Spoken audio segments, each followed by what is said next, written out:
Welcome to Level Up Real Estate Investing Podcast with Robert Heyder. This is a no-fluff podcast where we dig deep into the journey of scaling your real estate investing and wholesaling business and discuss how to break into commercial real estate investing.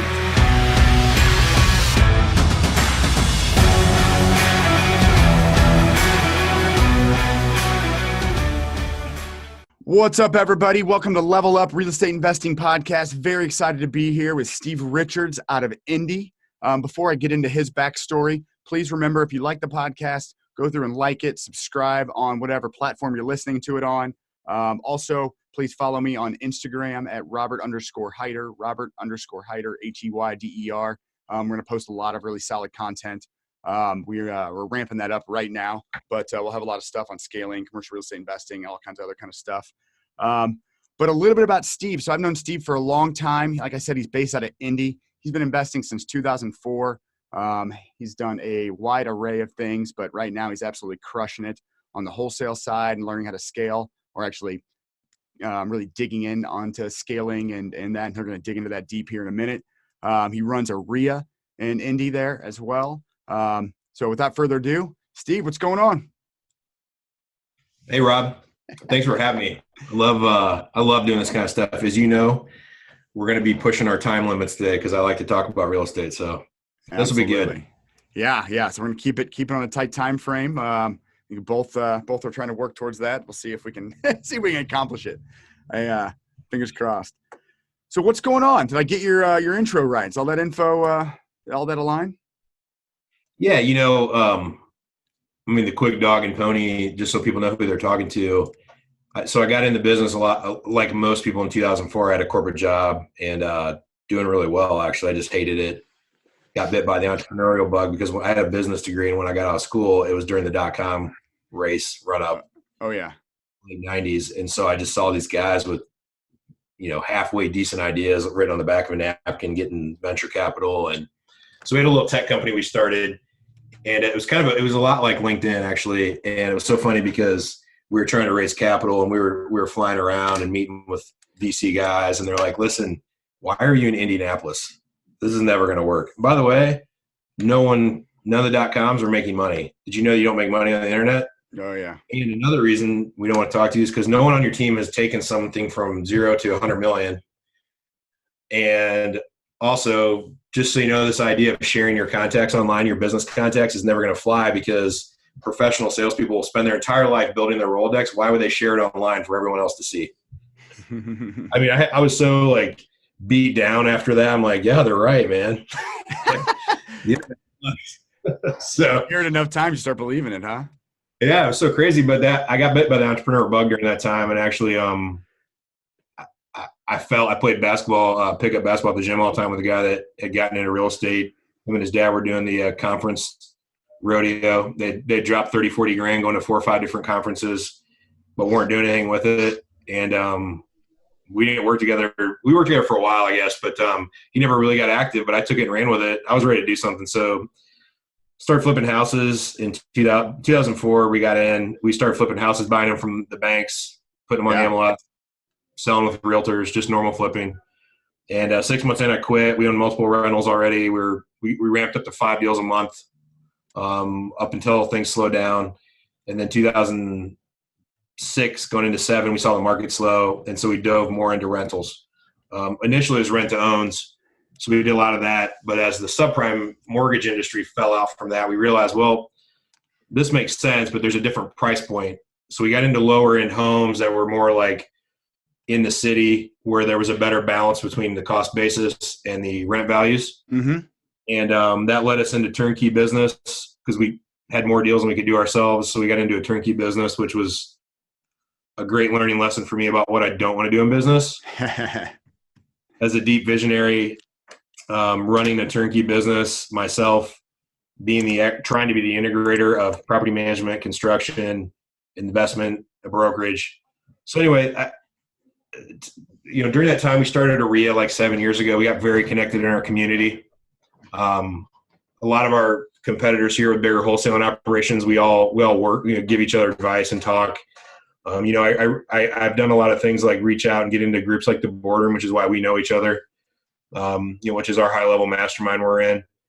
And just since 2014, I made a big shift, and I really realized that our business shouldn't run us, that we should run our business, and our business shouldn't own us. We should own it. Mm-hmm. And so I made a big shift, and it's been really, really great. And, I work about 5 to 10 hours a week in our operation. We have a 7-figure wholesaling business here. We also flip homes on the side. We have a partner in that. I don't hire a GC. I don't hire a sub. We don't deal with any of that stuff. Those houses are getting done without my input. And working on an information product, a training product for real estate business owners. Well, actually for any business owner. And probably most excitingly, dabbling in learning commercial from having just our connection. We could probably dive into this later, but it's really cool how that played out. We'll have to tell that story while we're on this podcast, but working on our first commercial deal with you guys. Yeah, let's jump into it. We can get into that first and then kind of dig into the residential side and kind of the scaling piece. But, to give a little backstory for the listeners, I did a podcast probably 2 or 3, 4 episodes ago that kind of just dug into that deal a bit, but I mentioned our partners in Indy. So that's Steve and Brian there in Indy. You guys found the deal and were interested in moving your office somewhere and kind of found it and stumbled across it. And we started working on it, probably February or so of 2019. And as of this recording, it's March 5th of 2020. So we're 13 months into this thing, but we have a closing date, a firm closing date established for the end of March here, March 30th. So we're ready to rock and roll. But Steve, why don't you kind of talk about the jump start on that deal and kind of how that came together and, how we worked it out and maybe a little bit about the actual deal for the folks that didn't listen to the podcast 3 or 4 or 5 episodes ago. And then I can kind of take off from kind of where we're at and how it would look from our side of that perspective. Yeah. So, I think there's 2 components to it. One was the fact that you guys and us were just being intentional. We're investing ourselves. We're in our mastermind. We kept talking about these quarterly meetings are great, but we got to connect. Right. And you guys took the onus to actually come travel to Indianapolis. I feel like that was in maybe October. Sounds about right. Is it fall? Yeah, it was definitely fall. It was cooler out. Yeah, and you guys went and we had fun. We hung out a little bit, but you guys also sat in a team meeting, got to meet our team, and we just shared best practices, which was super cool. And, we were talking pre-show about this, like literally the seed you guys planted with, we're going to be shifting for me to like really start running with commercial. By the way, we think Indy's a cool market, and after being in the business at that time for 15 years, almost, or 14 plus years when you were there, I have seen plenty of deals come and go, and I've just never thought that we would really mess with commercial. It wasn't on my radar at all. Yeah. So take that piece. That's one component. Set that aside. Secondly, over the next few months, Brian and I in our business here, we're like, man, we're spread out in different offices, and we don't cohabitate well. Like we're always booking conference rooms in different people's offices, and some people work from home, and just really needed a central location. So, around Christmas or towards the end of that year, we were planning for 2019, and we said, hey, we need a bigger office. If we're going to take on a legitimate lease, we might as well do that at a building we own. We know what we're doing in real estate. It makes sense. Literally not thinking of you guys at all. We're thinking to ourselves, we only need 2,000 or 3,000 square feet. But if we could get 8 or 10, we should probably do it. We could just sublease parts of it out. And if it's a value add play, that'd be really good. And it probably should be centrally located, not up in the suburbs where we live. It needs to be down where we're doing business, right? Mm-hmm. I mean, literally like the wish list. And so in February, I get a random wholesaler. He's not a random wholesaler. He's running around doing a lot of things actually. But a guy I didn't see coming with this kind of deal calls me and says, it's not the normal residential house. It's, hey, I got this commercial deal. And I literally remember looking at that and being like, this is a complete waste of time. Right. What are we going to do with this? I was so getting out of the day-to-day. I'm like, what? I'll fart around with this. Like, let me look at this thing. And the more I looked into it, I'm like, there might be something here. It's a 10,000 square foot office building that needs rehabbed. It's on 3.5 acres with a 2,500 square foot retail strip that has Dollar General and Papa John's in it. It's already cash flowing as is with a vacant building. Right. We even talked about, now that I know better, there's potential to scrape part of it for new development. Maybe it's in a great transitional area where it's really close to more affluent areas. And it was literally what we dreamed up. Right. And so I hit you up and we shared some emails, and it was a little slow in the beginning, I think, and it's been a long process, but it's been really cool. There's been so many nuances. I mean, we could do a whole nother show on just learning the negotiations of the timing, how things are different in commercial, but understanding the scale. And we also talked about things like, it's kind of cool when you got to drop $2 or $3 grand on a inspection or something and you don't care because you're working on a multi-million-dollar deal, versus like in a house, if you got to write a check for $500, you're like, oh, this is pinching my margin. Yeah. Right. So that's, I mean, again, there's a whole nother show about that, of what we've learned, but it's been really cool for you guys. We would have never done this if you guys weren't there for us. And so we structured the deal. I'm sure you talked about that in the other one, set up so that we can partner on it in some way, shape, or fashion and come in on it as a part owner in the deal with you. So we brought the deal to you, but we get to be included in it, and we get to move our businesses in there and utilize it for other things we're doing. Plus there's cash flow off the retail center. It's just all around. Literally, this didn't happen if I didn't have my business in a position where I had available headspace, because I wasn't working 10, 12, 14 hours a day in my day, my day-to-day, my business. Mm-hmm. It also doesn't happen if you guys didn't take time to come out here and hang out with us and make that comment that this is where we're headed, right? And so it also, because we trust each other, it's gotten hard because this has been a stop and start process between us all working together, being in different cities. If we weren't friends and trusted and knew each other, like to the point where we really know each other, I think this could have fallen out multiple times, right? So that's my summary of it. Yeah, I mean, so to give a little bit more backstory, so it's a 25,000 square foot retail center with a 10,000 square foot office building that's kind of an outlot. So it's all in one parcel. It's about 3 acres of land. Pretty good property. They just built a new Walmart across the main road there, across the road that we're on, as well as a new Starbucks, a CVS on the corner, like a Hardee's, a Taco Bell. Yeah, some inline space. So it's a good area. It's probably like a B- area, but it's kind of up and coming. And from our standpoint, well, one, we really liked you guys, and we just came in town to see kind of how things were going with you guys and talk a little bit more. We'd been in the mastermind together for a couple of years at that point. And then randomly, I think an apartment deal popped up and we're like, hey guys, if you have something commercial, let us know. We were kind of looking at markets on a commercial basis that were within about 4.5 hours from St. Louis, where we're headquartered. So, Indy, Louisville, KC, even Nashville, but Nashville's just boomtown. So I'm a little leery of that right now. I'll probably wait a little bit before we pop in there, but something along those lines. And then Indy just had a lot of really positive economic factors. You guys had, very good leasing. Your employment was way up. Your population growth was way up. So really from a economic standpoint, and from a market standpoint, your market is substantially stronger than St. Louis. It's not bigger, but it's got substantially more growth. So there's some very positive things going for it. So we're like, okay, well, this could be something. And then you send this deal over and it's like, wow, all right. And then from that point, from our standpoint, the biggest hindrance was, well, who's going to be the boots on the ground? Do we find a management company or what do we do? So the fact that we know, like, and trust you guys so much, and you needed an office space that can be, occupied or located in the office building.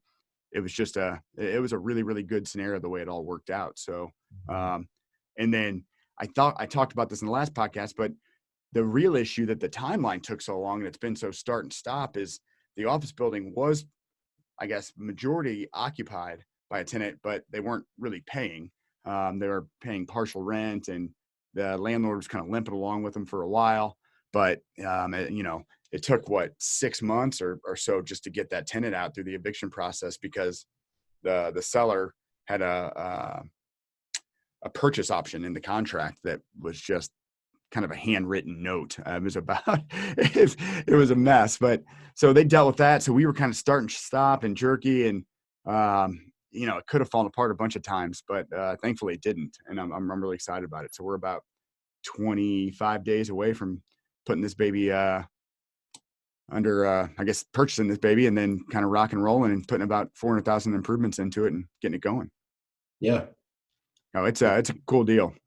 Yeah, we're excited about it for sure. And it's it's been a great learning experience, and it's opened our eyes. And through that, I mean, so if anybody's like thinking about transitioning, I'm not the person to coach you, Rob is. But what's been funny is now that a lot of our trainings, we talk about our reticular activating system, our RAS. The reticular is the gateway between your conscious and your subconscious. My subconscious is now open to the idea of discussing commercial real estate deals. So I've been seeing them everywhere. It's unbelievable. Like, you would think it's going to be so hard. Now, most of them probably suck and aren't real deals, right? But just having my mind open to the idea, like, oh, well, the way this has gone, we've learned so much, we'd be open to some other ones. So just as little as I told my acquisition guys in our residential business, hey, all these absentee guys that call in with 1 or 2 rentals, but then they really want to dump an industrial lot, or they've got a restaurant building, or whenever this stuff comes up, we were just marking them dead. Right. Not in, right. And I just said, hey, from now on in our CRM, just assign them to me. Don't promise that I'm going to call them. Just say, hey, I got a guy on our team. One of the owners will look at this. Someone may circle back. They may not. No pressure. Just thanks. And they just put the notes in and they sign it to me. I've gotten 12 to 15 leads just in the last couple months assigned to me in our CRM that are, different types of deals. Now, I realize that these take longer. They're harder to work. There's a lot of nuances, but I guess the intentionality is the common thread through all this, right? That if you want to take advantage of opportunities or grow into commercial or change, just all this intentionality that's come through this whole process just opened my eyes to that. Yeah, absolutely. I mean, that's just it, and that's kind of something that we're really planning to try and do more of, get this deal done. We've got another big deal in St. Louis here that we're closing in a couple of months. Got pushed off with some zoning issues, but if we can work with more folks kind of outside of our market, I think there's a lot of markets that are a little bit hotter, have more population growth, more economic growth that have some upside. So if there's anyone out there that's looking to do a commercial deal or has a deal in the pipe that they don't quite know what to do with, maybe shoot it on over and we'll take a look at it with you. And maybe there's something we can do.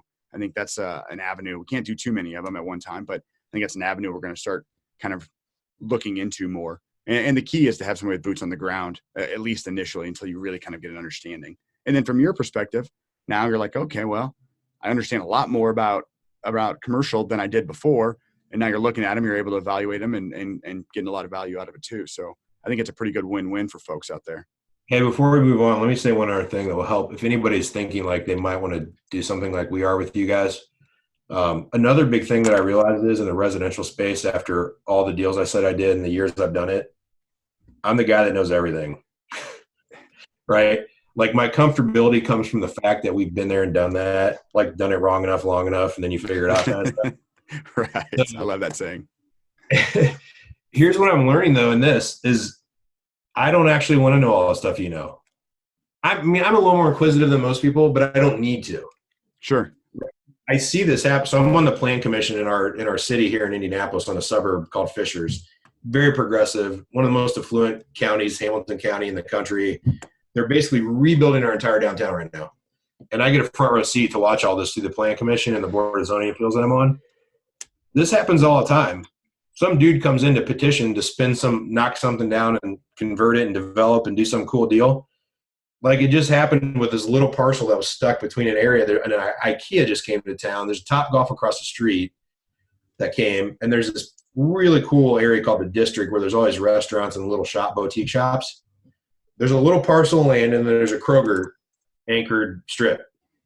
That parcel has been sitting there and they need to connect a street through there. Mm-hmm. And that's been an issue, is they know there needs to have a street needs to run through there for fire trucks and all that kind of stuff, right? For code. Nobody's been talking about that. All these other cool things have been going on for the last like 3 or 4 years around there.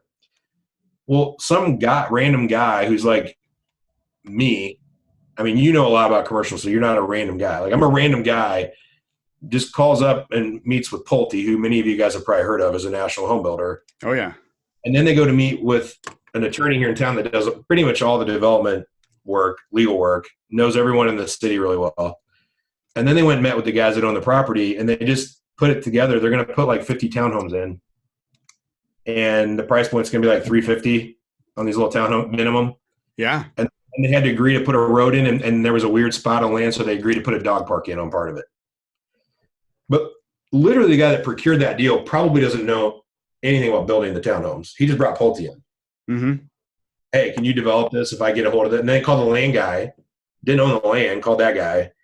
And then they know the guy that knows the city, and someone told them, this is a guy that will tell you if you can do this or not. And if you do, he's the one you want to present it. And so seeing what we've done with you, if this helps anybody watching this, and then witnessing what I see in the city happen all the time, like, it's not always the dude that knows everything and comes in and does it all. Everybody knows their part, and some guys just know how to put deals together. And they just call people. And so I think that's a powerful learning lesson out of this for anyone that's thinking about this. Like, because we trusted you, I literally, like, I'm learning about all the financing piece of this after it already happened because you're just teaching me. I didn't have to figure that out because I brought somebody in that knows that, right? And how to analyze the leases and the pro forma and all that kind of stuff. So I think that's worth addressing because I think in what you're doing with this podcast is going to be really powerful. And then a bunch of people are going to think they have to go out and learn all this stuff before they can do it. Yeah. Right. Which your nails on the head. I mean, I don't know if you remember, I used to listen to Sean Terry's podcast all the time, especially when I was getting into the business. And one of the big takeaways that I got from it was, hey, I'm going to tell you about all these different things. You don't have to know all the ins and outs of every single variable. You just have to know that it's out there, that it's available, that there's an option. I remember him talking about subject to and lease options and all of this stuff as kind of bolt-ons to a standard wholesaling deal. And it was just like, okay, hey, I'm going to go through it. You don't have to know every piece of this. Don't let it slow you down from taking action. Just know that there's the availability out there to do it. And that's kind of the same general premise here. It's just know that there is an ability to do it. And when you really think about it, entrepreneurs, their biggest value is just linking, like recognizing an opportunity, recognizing that there's something there, having that vision, and then linking the folks together that can do it. If you take it down to a simple fashion with wholesaling, all you're really doing is realizing there's folks that need to sell their homes fast and realizing there's folks that want to buy these homes and can close quickly.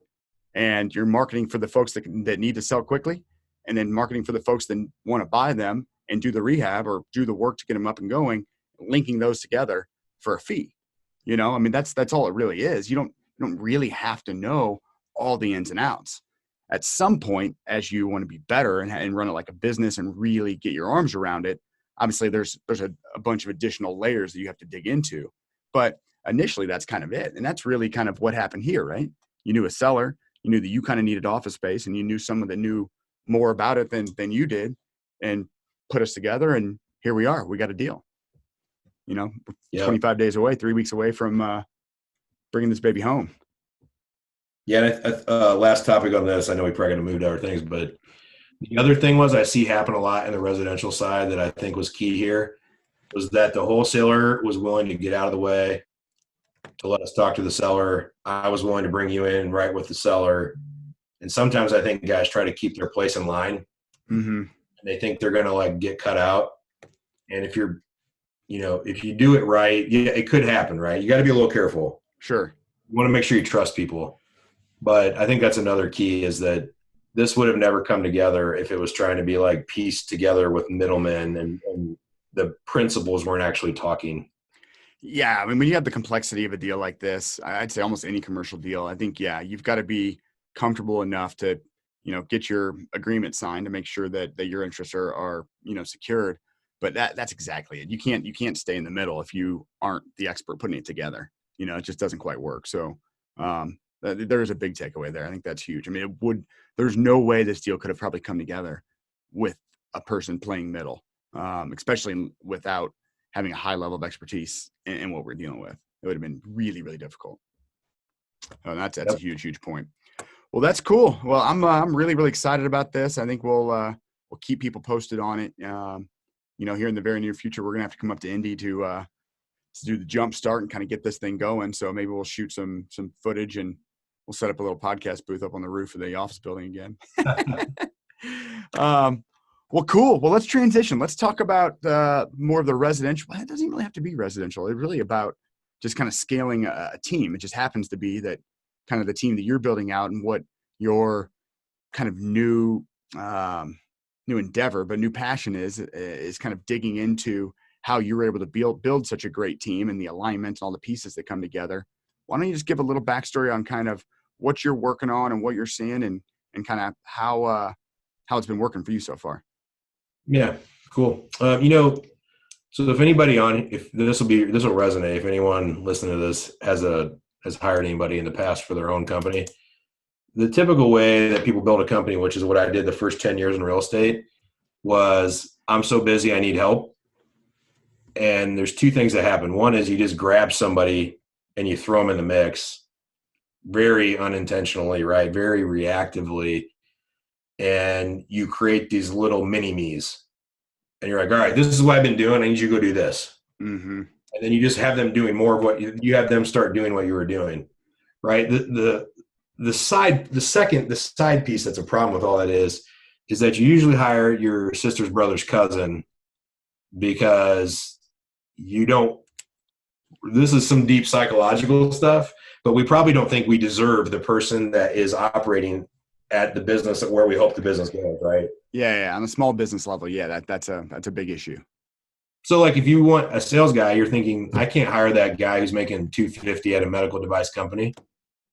I can't, or $100,000 or whatever, because you're sitting here thinking like that's all I'm producing, and I got all these expenses. I'm only netting $50,000 out of the $200,000 or $300,000 I made because I don't know where all my money's going, but I'm generating money. But I want to hire this guy because if he could come do another $300,000, I could go to $600,000 in business, and then I could go to like $1 million, and then you can scale this thing out. And that's traditionally what's happening with most people that are starting a company. But if you don't know who you are and where you're headed, it's really hard to get that person excited about it. And you also have this you're sabotaging it because you also feel like you don't deserve them to be there, right? So because of that, you don't run a really great ad. You don't market to the best salespeople. Yep. You don't get the right people. So you get your brother's sister's cousin or whatever, and they come work for you, right? And so now you have the wrong person. You have no idea if they're going to be a good fit or not. The only ability that they have is availability, usually, right? And so I laugh because I've made this mistake enough times, so I feel it personally. We've gotten substantially better at it, but definitely made those mistakes out of the gate. First 4, 5, 6, 7 hires. And then you got the wrong person probably, unless you just dumb lucked into the right person. Yeah. Right. Then they come in, and if they do a good job, then you give them 2 or 3 other jobs to do. So now you spread them too thin. So now they suck at the one thing they used to be good at. Yeah. Right. And then you're just delegating tasks to them. And what's funny is our company bloated the first time around to 10 or 12 people in-house, like in the investment turnkey business that we had, plus 6 or 8 agents in the brokerage, plus 20 to 30 subs who just worked only for us through all the maintenance. Our management company at one point in time was managing 350 homes in 2014. And we helped one REIT client buy over 100 homes that year, just one of the clients on MLS sales. So we're acting as an agent. And we were, at some point in time prior to that, we had 20 rehabs going on at any time. And rehab for rentals, right? Yeah, for rentals. Rehab for the rental. Okay, yeah, for the turnkey. Yeah, and so they were getting bought at tax sale. So these things are like not even the tax sale, like the tax surplus sale. Like they were the rejects from the tax sale that yeah. No one else wanted.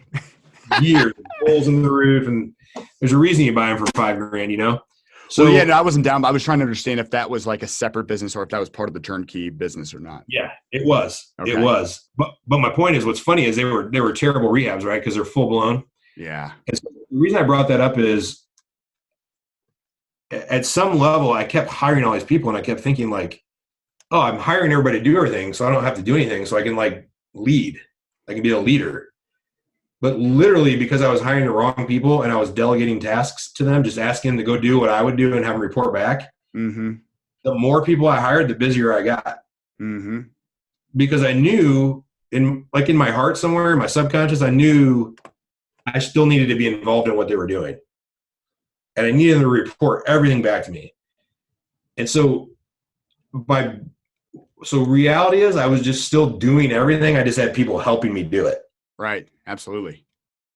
And so a big epiphany that we had a few years back was delegating success instead of delegating tasks.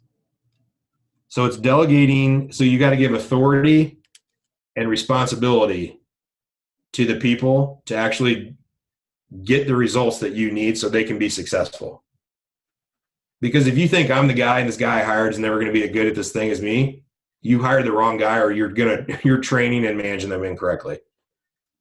Eventually our people will be better than we would be at that job. Even if they're not as slick and smart and quick, they're going to be more focused than we would ever be, right? And 100%. so when you hire the right people, which is a lot about what our product that will be coming out this summer will be about, when you test their personality and you test their behavior tendencies, you test their cognition level to see where they process. Are they a super critical problem-solving person, or are they I want a checklist and I never miss anything because I just go, I'm a really slow processor. I just go through everything. Yeah. Just task-based. Yeah, absolutely. Yep. And so when you're hiring someone, for instance, in sales, you want them to be extroverted and assertive. If they're just extroverted, they're going to go out and make friends instead of make sales. Oh, yeah. Everyone's going to love them. Everyone's going to tell them, you should be in real estate because you're good at making friends. But even if they're slightly assertive and they're way extroverted, that's not even a good salesperson, because what they'll do is come back and be like, well, we couldn't buy that house because I know we needed to pay 50, but the lady really needs 75 because she's got to pay for the cataract surgery, right? The reality is, I'm not trying to screw that lady. She has no money right now. I'm trying to give her 50 of the 75 she needs. Right. And no one else is going to give her 75. So everybody loses. You guys lose. She loses. She doesn't sell the house. Yeah. It's a lose, lose, lose. It's a lose. But you have to be assertive to realize that perspective, or else you just can't come to making an offer to get it done. Right. Yeah. So you can't help that person. Or extroverted people will tend to work with people who, like, if you own a trailer in a floodplain a mile outside of Indianapolis, I can't help you. It's on wheels. Pull that thing out. I guess we can move it down to Indy. You're right. So when that person calls in, if my extroverted person just dives in because they're extroverted and they just want to connect with people, they're going to waste their time. They have to be able to qualify. Their assertion needs to step up and say, look, this person's in a bad spot with real estate, but I can't help them because that's not the kind of house we can buy. I got to move on. I got to tell them I can't help you. Right. Because when you say yes to that person, you say no to all the other people that you should be helping. Right. And so that's the dynamic I'm talking about with understanding. So if you're hiring a transaction coordinator in your business, or like an originator in a mortgage business, or like someone that needs to like be very detailed, you don't want them to be extroverted because they're going to stand around the water cooler talking all the time, and you need them to sit at their desk, get their stuff done. Right. Yeah. Knock through the tasks. Absolutely. Yep. Or you don't want them to be too assertive because they're going to question what they're doing. Yep. You want them to be introverted and rule following, and literally come in. And that person also that kind of person also is going to want an hourly or salary pay, because they want to follow the rules. They want to know what they're supposed to do. They want to know how they're going to get paid. You can't put them on a comp plan that's variable. Yeah. The sales guy doesn't want to. Absolutely. What were you going to say? No. Yeah. Just because they need to know where they are at the end of every month. They follow that process. They're process based. They can't, okay, well, I got some variability. I think I'm going to make this if this deal goes through, so I can, they just don't think that way. They're structured, Yep. It's just a different concept. So when you're going through this, I assume, are you using DISC or some other personality profile to be able to kind of segregate what skill set that those folks inherently have based on their personality type?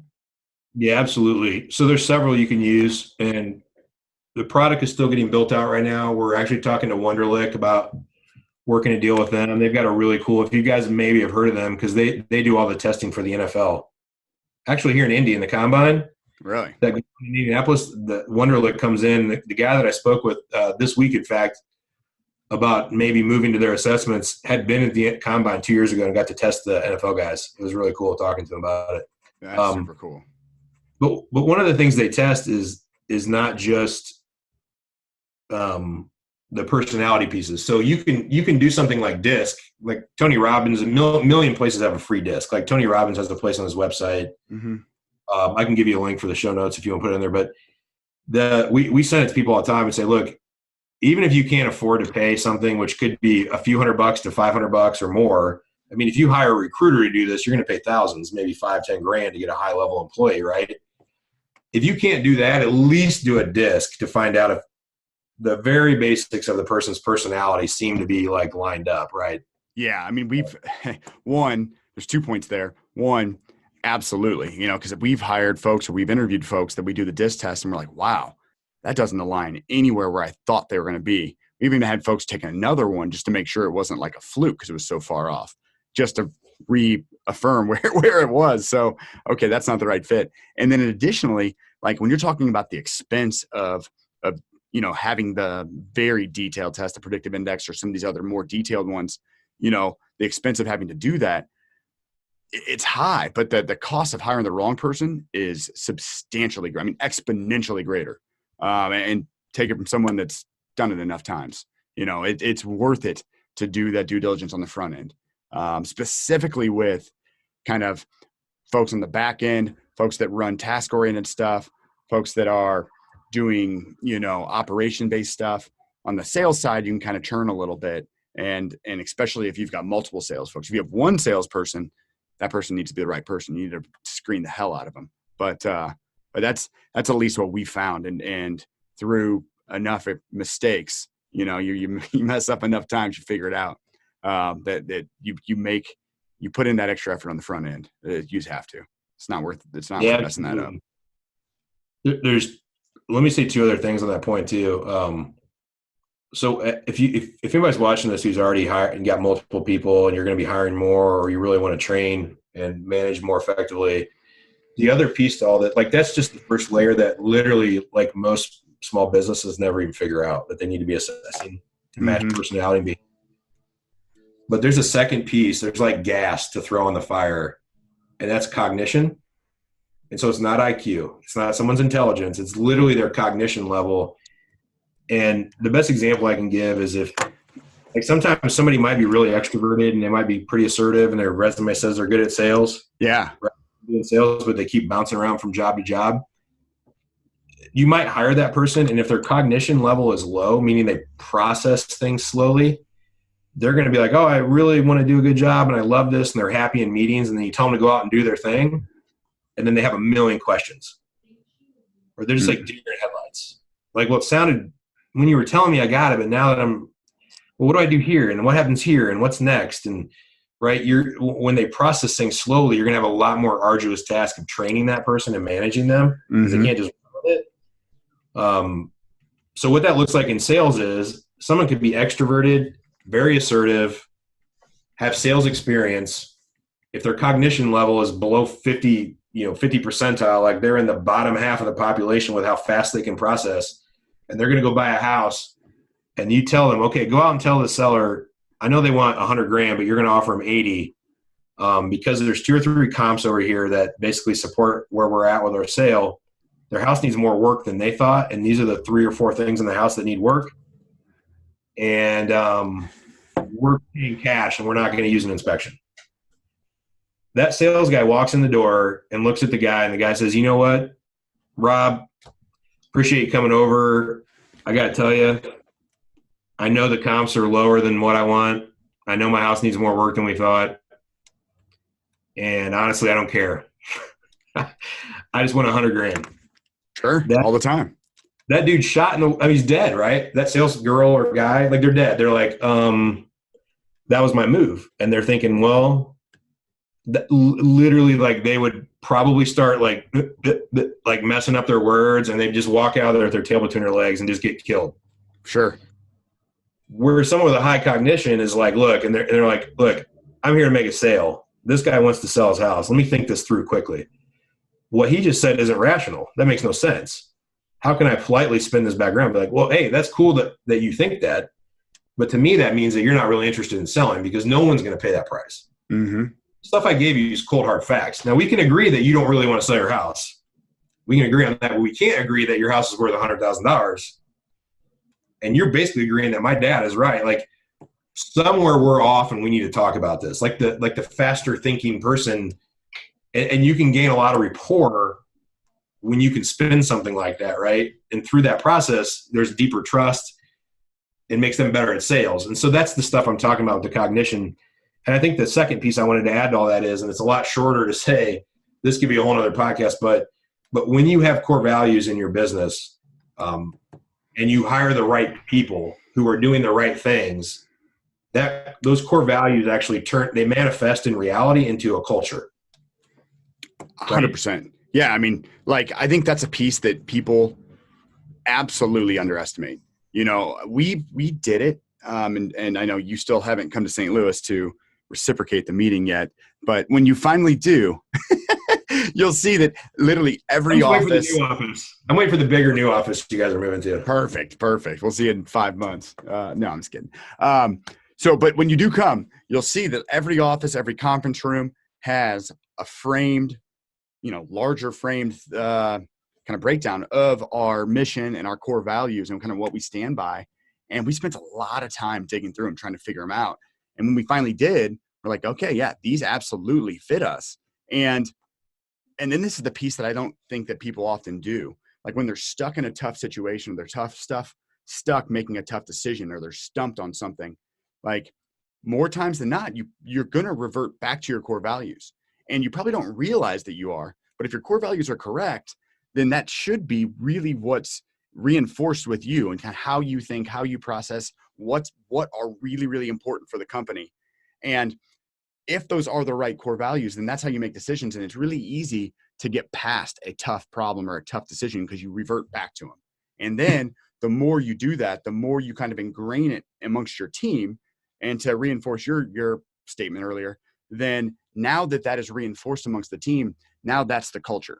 It's like, hey, listen, we are going to operate with high integrity. We are going to explain the process thoroughly so that the seller fully understands what they're getting into, because we don't want a scenario to come up in the 11th hour where they feel like that something wasn't fully explained to them, or they weren't brought up to speed fast enough, or they thought there was some kind of bait and switch. We just don't ever want to be in that scenario, because we want to run at a certain level, certain ethical or moral level, so that we can just get ahead of these and have this integrity.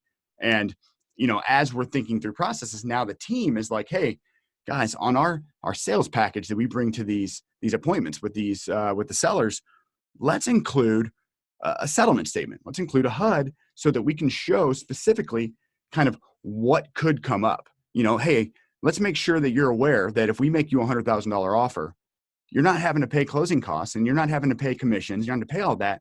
But if you haven't paid your real estate taxes in 2 years, you're going to have an expense there. So don't be surprised when you see it. Or, if you have escrows for insurance, that may net out at some level on the settlement statement. So don't be surprised if that $100,000 purchase isn't exactly $100,000 if there are certain things that you haven't done, if you're behind on certain things. So, and that was a piece that actually was brought up by our sales team based on the kind of culture that had been instilled based on our core values, which was so impactful, because it took us, I didn't really think anything of it at the time. I was like, hey, that's a good idea. Yeah, let's do that. And then we were talking with some folks, maybe at one of the recent boardrooms, and that came up, and it all kind of came full circle. I'm like, yes, that we are there. That really worked in that scenario. So yeah, just to reinforce what you're getting at there. Yeah. When the culture piece, when the core values manifest in a culture, because you got the right people, and then it's the right people doing the right thing, and then there's the culture, all that stuff. It literally, business starts to like more fall into place than fighting it to get into place. It's pretty neat. We had I think we got enough time. I'll give you a quick story where we saw this happen. 2 things happened in the same month a while back. One of them was we got on a short list. Three home buying companies were told, I'm going to basically take offers from you 3. I talked to 10 companies. I picked the 3 I want to get offers from. I'm just going to take the highest offer and I'm out. Mm-hmm. As long as it meets this number. So our guy couldn't meet his number, nor were we the highest. But he took the time to say, look, and this happens all the time. We say things like, if we are who we say we are, then this is what we need to do. Like that, to your point, right? Like when we reinforce the core values, then you say things like, if we are who we say we are, the decision's pretty, not always easy, but it's pretty simple to make. Like we know what to do. Yeah. So we provide value. That's our core. I mean, that's not our core value, but one of the core things we do is provide value to every seller, whether we buy their house or not. Right. So our guy out of protocol said, look, I can't come up on price. I know this doesn't meet your criteria. But I just want to put one of the owners in the company on the phone with you. So he got Brian from our company on the phone. Brian's like, look, he's right. We can't come up in price, but I just wanted to call and see if there's something else we can do. Regularly, we cash advance before closing. We pay to move people. We deposit at the nursing home to move grandma.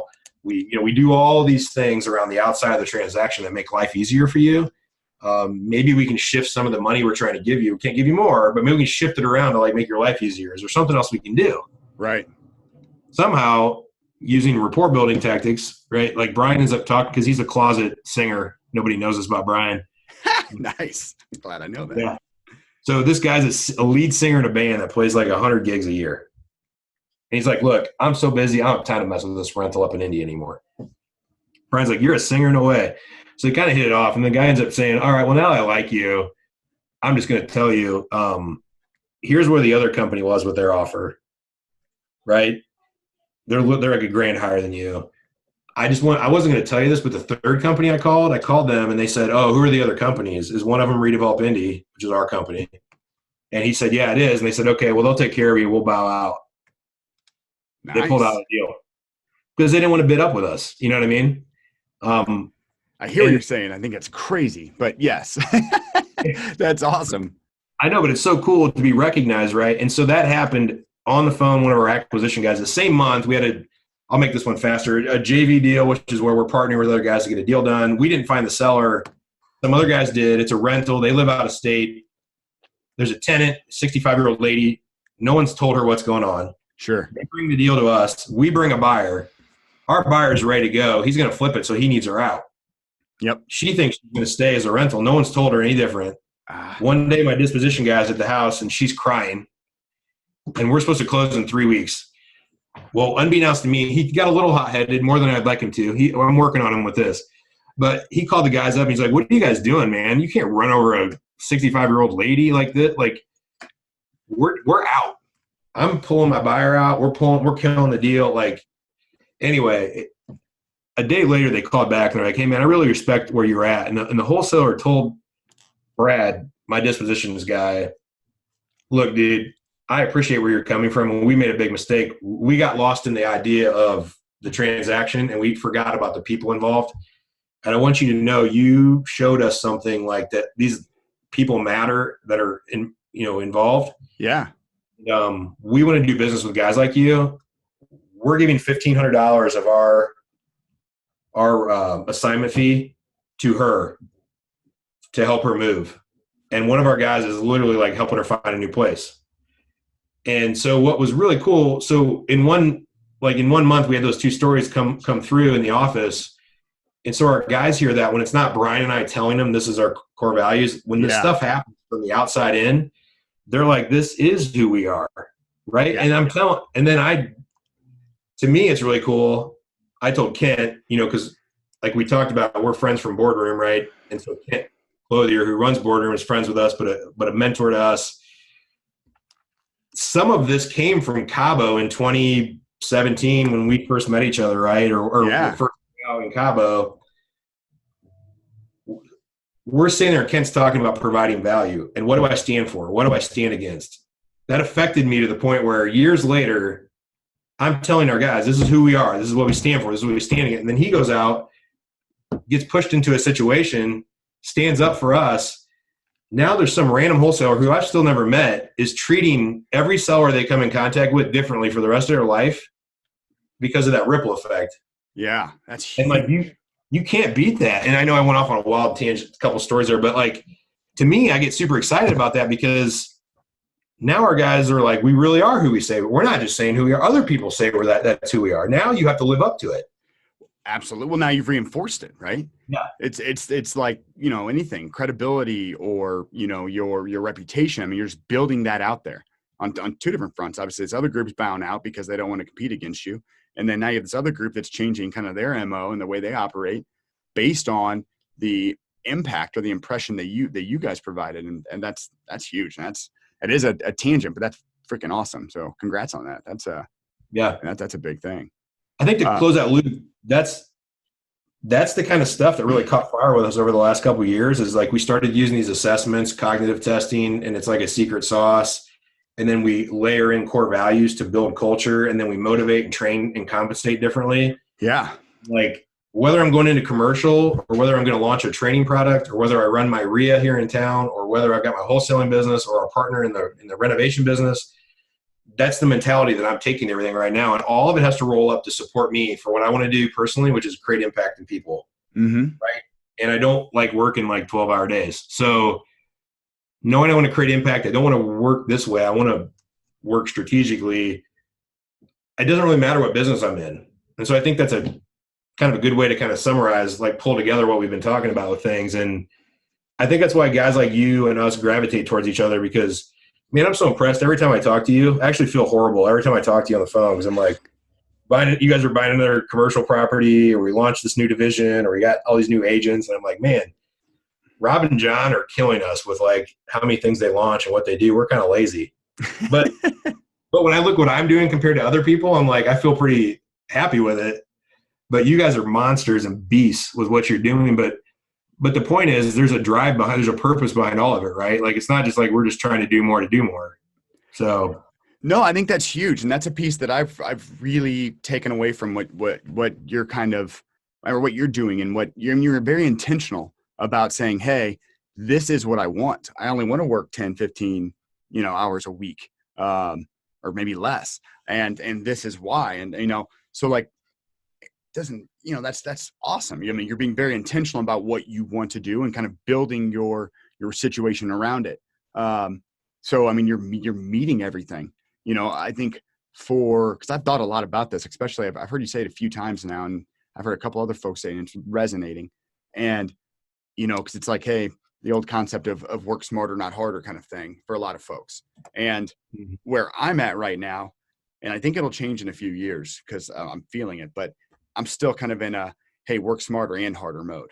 It's like, okay, well, if I work smarter and I free up 10 hours, great, backfill it. Like, find out like what is it going to be and go, because that's kind of my goal right now, is just to really run hard for another few years and get a bunch, get the 2, 3, 4 divisions that we really want to sustain up and going, get, a good quality operator at the helm of each of those operations, and then have the ability to kind of step back and really just kind of from a 10,000 foot view operate. But at this point, because a majority of what we're doing, the wholesale business is up and going pretty damn well. And, by the end of Q2, we'll have 160,000 feet of commercial space owned and managed. So we'll have that pretty well kind of established, kind of what we're looking for and how that's going to run, and kind of how to process that and manage the tenants and all of that kind of stuff. But some of the other stuff, the brokerage, that's still in growth mode, and that's still in kind of early thing. I mean, we've done a good amount of business, and we've had a pretty good level of success thus far, but it's still getting our arms around it and figuring out exactly what we want it to be. So not really at the point we can fully hand off yet, or even if we put someone at the helm right now, even though we are looking for someone, it would be a little bit harder to tell them exactly what we want and what we're standing for and all of that, without having been in it for a while and kind of running it. So as we're kind of rolling out these divisions and we're doing all of that, that's just a big piece. So as a result, just, burning the candle at both ends until you can't anymore, and just kind of see where it shakes. But the point, let me add. What's that? Go ahead. Well, no, I mean, the point is just like trying to be intentional about what the goal you're shooting for. So, setting a goal and hitting it or exceeding it and kind of going, which, we're both doing. So I greatly appreciate the compliment, but I also greatly respect kind of your model as well. Cause I think at some point, the next handful of years, I'll probably be looking at that to some level. Oh. Yeah, I mean, what I was just going to say is I'm 45. My kids are 13, and 17. Mm-hmm. I mean, I've only got a few more years to directly be in their life until they're moving on, right, and doing other things. And that's important. And being on these, a couple boards in the city, and there's other groups I'm invested in with my time, but I don't want to give the impression that those couple hours a day that I want to actively be involved in the wholesaling business, that's why I have time to work on a training product. I mean, I run there's a meetup about every week that I run that takes an hour and a half to 2 of my time, but it's getting there and getting out and preparing. Yeah. That can kill a half of one of my days. Right. Oh, sure. Yeah. And so I like what you said about being intentional, because I've intentionally set these things up so that I only have a couple hours a day to do 2 or 3 different things. And then I probably spend more time on my personal self and my family than some people do, because of the age I'm at and where my kids are. Because I know I can run hard again, dude. What you don't know yet, because you're a little younger and your kids are younger, is I feel like I'm getting, in 5 years when I'm 50, I will run hard again. But when my kids are like going out, but it'll be different. It'll be like, only do whatever I want to do because I've got enough of the basic stuff taken care of, that I can run hard with stuff that's literally like fun for me. Absolutely. On my own. Right. So it's funny how we go through these iterations of things. But yeah, I know we're shy on time, but I wanted to make sure I said this before we finish. And I don't know what other topics or where you're at with the timing, but this podcast you've been doing is so good, because I think that a lot of people that have this messed up view of entrepreneurialism, and like, it's either really glamorous or it's all hustle and grind. Mm-hmm. Like, part of the reason you're so busy is because you're doing some really cool stuff. Thank you. Like you're in a ditch, digging, manure out, and it's just horrible, and it's 110 degrees outside. Like, yeah, you're burning at both ends of the candle, but you're doing stuff like this, or meeting with really high level realtors, or meeting with nursing homes, or looking at buying more commercial buildings from like really affluent, cool people. Like, right. Like, there is this fun piece to it. It's not horrible, but it's also not so glamorous that it's like, when I quit my day job and start my business, I'm going to work out. I'm going to have all this free time. You're going to work, because to your point, you got to run hard before you can give it to someone else. But anyway, I want to give you that compliment on the podcast, because I think this is a very practical thing that you're doing with the podcast. I think it's super, super helpful to give people like insight into like a day in the life of like someone legit. Right. Yeah. Well, thank you. I appreciate that. I mean, as it's just, you almost have to build in a 10, 15, 20% buffer for just the shit that pops up, and because that's what really overwhelms you when you're trying to run at 95% efficiency, where your calendar's packed, and then a big issue pops up. Like, that's where it hurts. It's like, talk about digging in the ditch. That's when you're digging in the ditch in the sun. It's like, holy hell, I've got to get these 3 things done in an hour, and each of them take an hour, or, whatever the scenario is, or it's like, I need some mental time, or I need to jump on this issue, but something's getting pushed off. So it is a grind. It's awesome. I mean, I don't think I'd do it a different way, but it certainly is. But I greatly appreciate the compliment there, and we'll keep pushing forward, try and get some good info out to folks. And I think what you're doing here is huge. You really don't hear of a whole lot of folks that think about the business the way that you do, especially kind of being intentional about it. Maybe because, or I don't know, maybe not, but maybe just the way you think, but maybe because you said that you had your turnkey business and you grew it up to having, I don't know, 10 employees or whatever. You had that company bloat as it related to it. And now you can kind of take a lot of that knowledge and say, hey, this is where we went wrong. This is where we really want to be right. And then even refine that deeper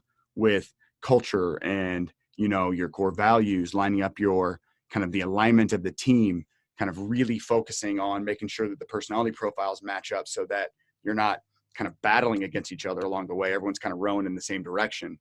And I think it's huge, because a lot of entrepreneurs get into the business, kind of the way you explained, and very few look at kind of exactly where they want to be. They might say, hey, I want to do 100 deals or 200 deals, or you might be in a totally different industry, but they don't really think of what the team has to look like to get there. And a vast majority of entrepreneurs are more visionary than operations-based. And even if they are operation-based, there's a fair chance that they don't have the management and leadership skills that are necessary to build that team out. So knowing kind of where you need to lean and where you need to further expand your mind and grow and train yourself, or hire someone or bring on a partner that has those skill sets, so that you can focus on kind of what adds the most value to the company and to you personally, while the other side of the business is operating in the way that it needs to. I don't think a lot of people think of it that way. And I think it's really, really important. I think it's really cool the way that you're explaining it. And I guess you're working on this, this rollout to kind of train people how to do that.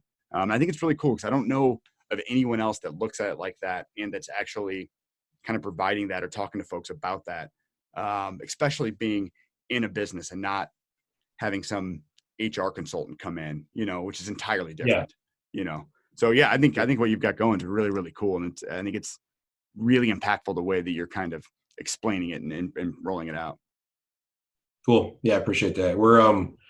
We're excited. That's why we took the industry specific real estate stuff out of it. There'll be real estate stuff in it, excuse me, in this first go around, but it's any small business, right? And I think a lot of change can be impacted in the world through business owners, because we interface with, we have our families, we have our employees families are directly related to how we treat the employees.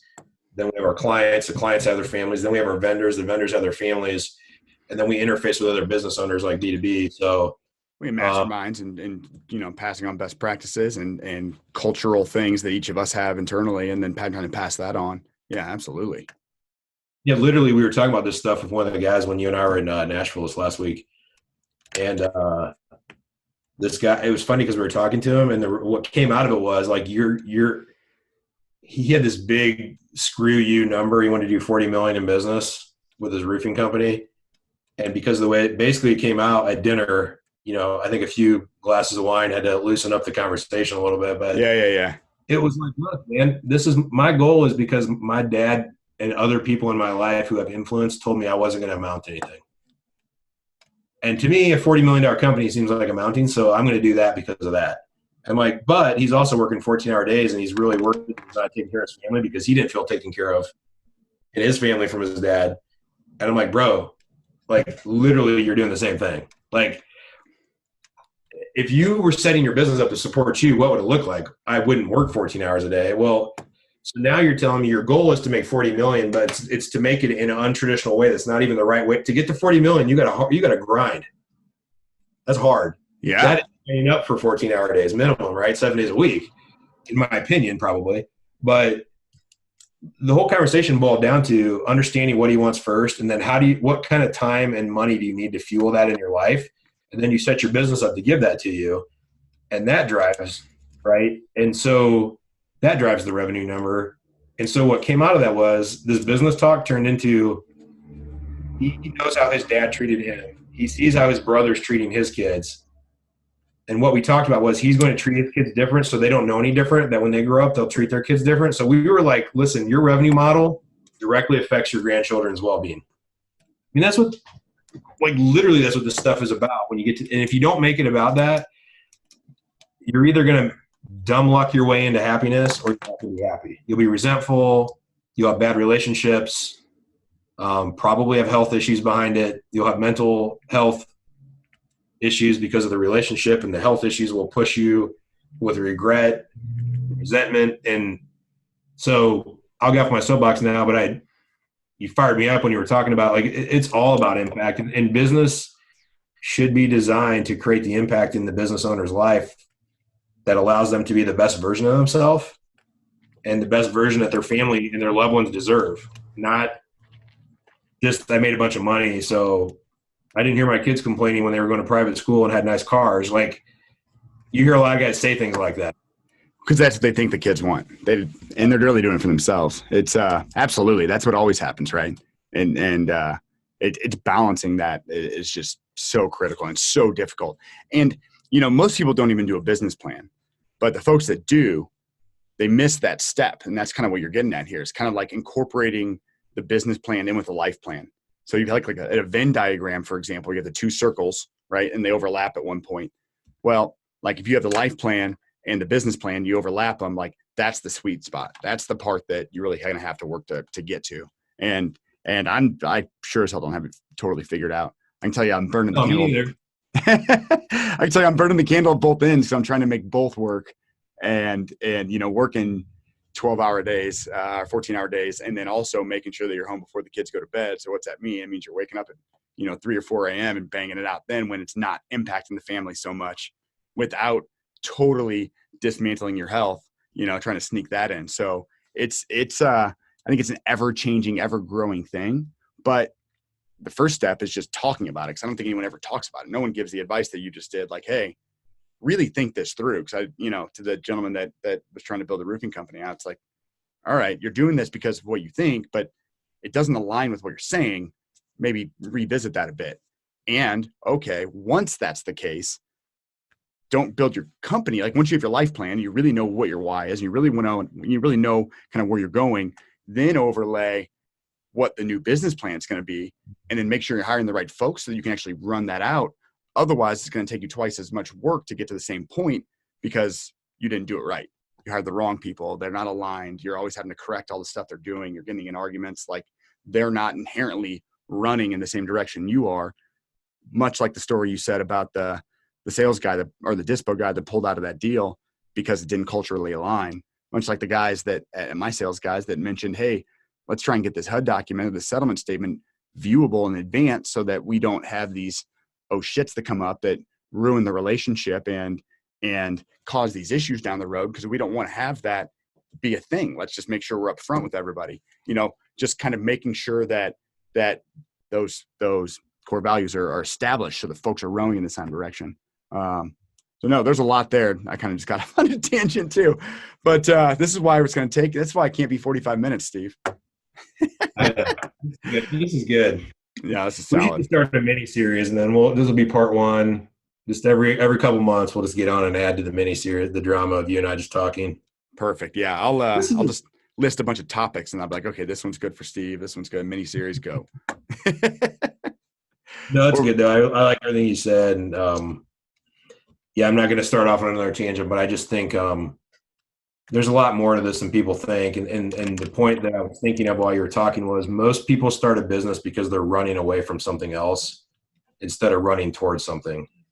I'm just insinuating that you should I'm fine if you're running away from corporate America because you hate it because it doesn't align, but just don't start running until you know which direction you should head, because you might be running away from where you're hoping to end up instead of running towards it. And you might be making things work.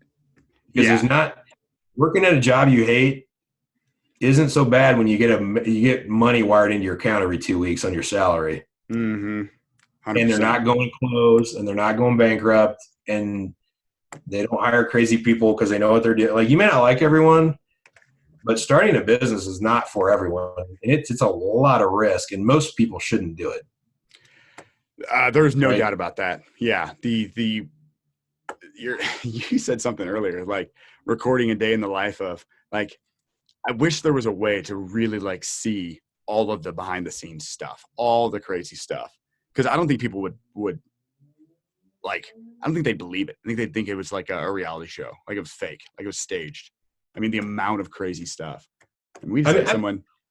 Oh, go ahead. You got someone what? Well, I was telling you this in Nashville, and we had someone, we think, someone lit the garage on fire at one of our buildings that we happened to be at, that my car was parked in. So the damn garage burns down with my car in it.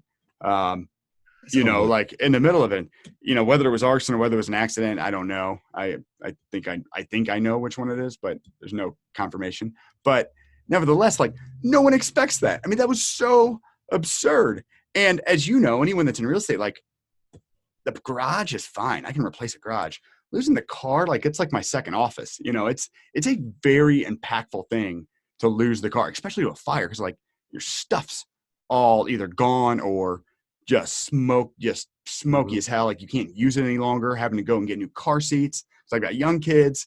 Like having to either get a rental car or go buy a new car, but then getting it set back up and then fighting with the insurance companies. Like, the amount of time that's associated with that was just silly. And that's just one thing, right? I mean, there's 100 of these crazy oddball scenarios that just pop up. And the more business you do, the more oddball scenarios pop up. So it's a wild and crazy ride.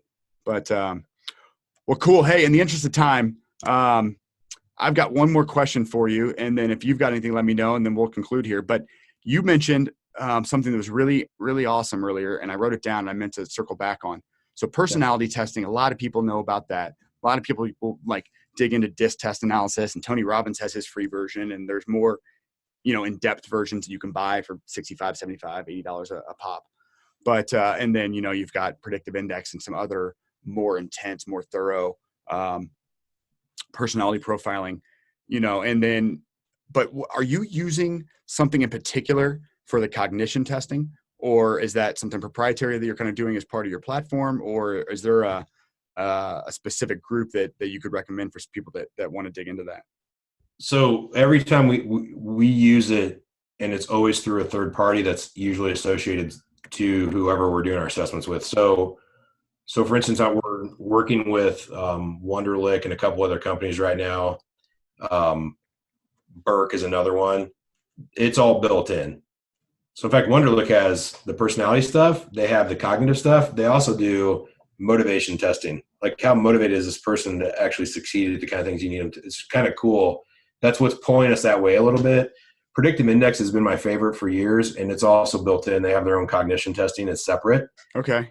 And so there's a cadence to how you want to do this too. Like, so you don't get, when people hire, they get inundated with resumes and they don't have time. They think they don't have time to hire, and you don't just cognitive test everyone. You only want to test the people that make it through the other gauntlet, right? Yeah. That's at the end. So you don't want those tests to all be in one. I mean, the cognition is like this person's, these 3 or 4 first things have matched up. We think they're a legitimate candidate. Let's just test them, because if their cognition is too high, they're going to be constantly questioning everything going on. Because they're going to have, they're like me. My cognition is really high. And trust me, I'm not bragging. Like, it is literally a hindrance to me all the time, because no one can tell me anything without me like rethinking it and be like, oh, there's a better way. I literally think there's a better way. 100%. I mean, no one hears you more clearly than me. Like, I am the same way. And so much so that when I'm talking to people, I'm like, hey, listen, this is just how I operate. Don't take it the wrong way. I just have to dig in a little bit deeper to make sure that like the scenario that we're explaining, it directly aligns with what we're talking about here, so that we're not out of alignment. Like, just dig. And by the way, I listened to you while I was thinking about this book I read and this podcast I heard, and 3 years ago, this one thing happened. I know this other guy that kind of does what you do, and I just put it all together in like 13 seconds. And I came up with a 3-step way that you can improve your, and people are like, what is wrong with you? Like, my wife doesn't even want to help me with anything anymore, because she knows I'll just redo it. Oh, but that's so funny. Yep, I actually hear you spot on. You got to learn how to drive the Ferrari without because our Ferraris don't have brakes is the problem. Yeah.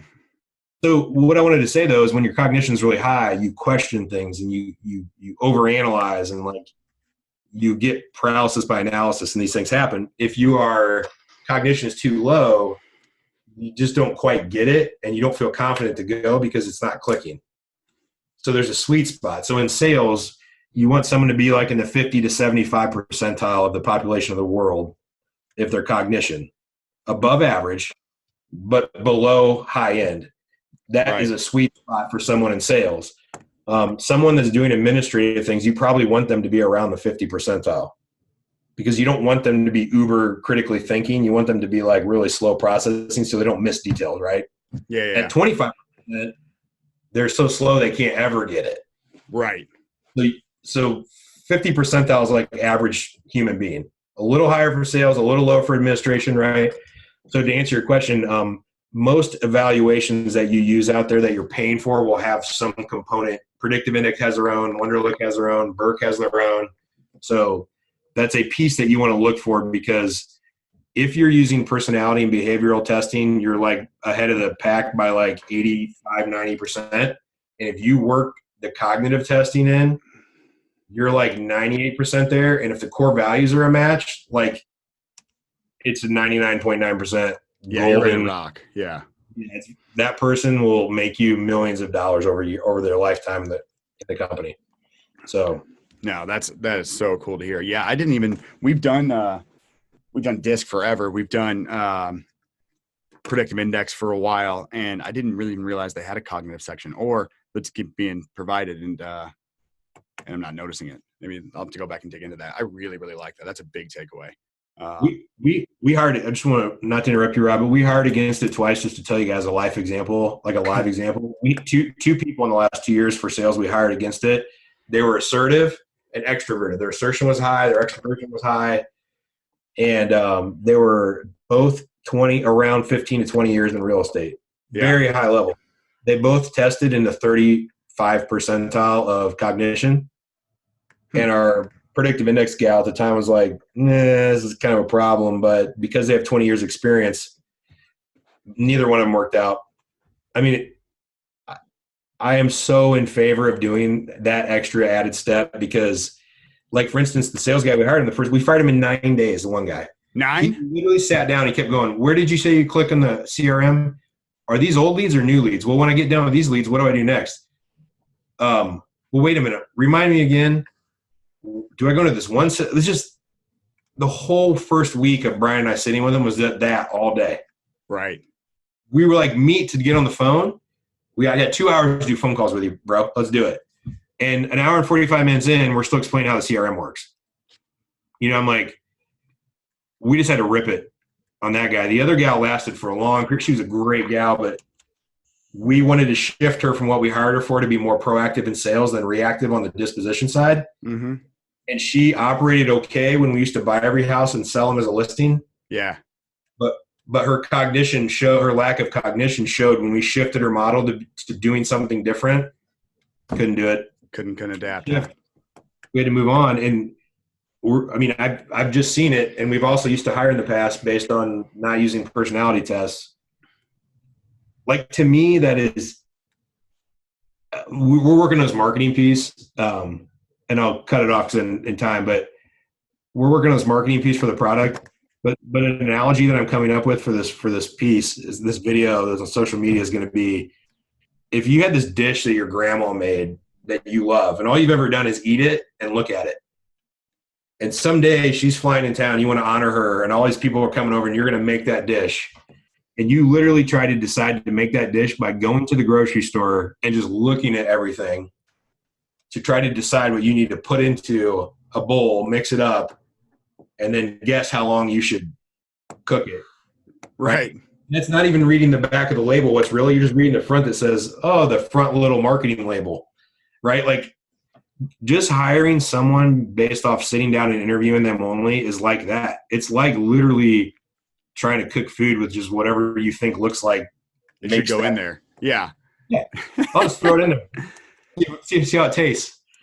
So I'll leave you on that because I could talk on this forever. I mean, in the middle of building this product, I'm so passionate and into this right now that if we ever want to do a team building, maybe when we launch it, we'll do another podcast. But anyway, I'm more than covered. You said you wanted to circle back, and you asked if I had anything else to offer. I don't. I got to stop because I was blocked too. It's been an hour now, and I was like, we're going to do this in 45 minutes. I knew. As soon as you said that, I was like, awesome. Let's see. I'll be racing against it. Sweet. Well, awesome, Steve. I greatly appreciate it. Thanks for coming on. We'll, once you get that thing up and going, then, we'll jump back on and tell folks how they can find it if it's the right fit for everybody and it's the kind of avenue that you're going. But yeah, I'd love to do that. Thank you so much for coming on. It was really, really good information. Greatly appreciated. Yeah, man. If anybody wants to try to connect, Facebook's great for me. And then Rob, I'm always here. Keep up the good work on the podcast. I love being on. I love watching them. So absolutely. So Steve Richards. Yeah, definitely. Probably next 2, 3, 4 weeks here. So Steve Richards with Redevelop Indy. On Facebook, how do they find you? Just Steve Richards, and it's actually Steve SM Richards from Indy is my Facebook username. But if you just look up Steve Richards, you'll find me on Facebook in Indy. Boom, there we go. All right, everyone. Thank you very much for listening. Hopefully you got some great information here. Tune in if you liked it. Like I mentioned, please like it and subscribe on iTunes or any platform that you're listening to it on. Please follow us on Instagram and on Facebook. And until the next episode, thank you very much. Here we go.